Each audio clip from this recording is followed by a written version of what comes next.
ঘটনাটা কেমনে হয়েছে কইতে পারবানি? দেখো কই গেছে এমজেড নাম্বার আবার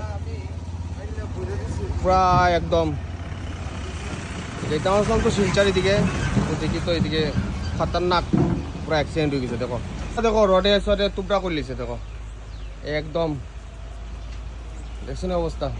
তো এই কারণে গাড়ি চালাইলে একটু গতি কমাইয়া চালাবে, হ্যাঁ বুঝছত নি তুই গাড়ি চালালে গতি কমাইয়া ঘুমাইলে সাইড করিয়া ঘুমাইস টায়ার টুয়ার পাংচার হইয়া একদম অবস্থা নেই।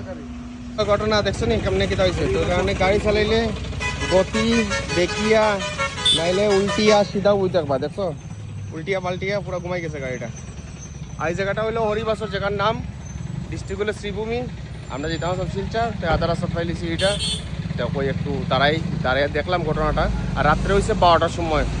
তো কারণে মনে কর সুস্থ অবস্থায় আসলো না অসুস্থ অবস্থায় আসলো দিকে এই ঘটনাটা ঘটছে। সে কারণে আপনার গাড়ি চালাইলে সুস্থ অবস্থায় গাড়ি চালায়েন আর দেখিয়া শুনিয়া গাড়িটা চালায়েন।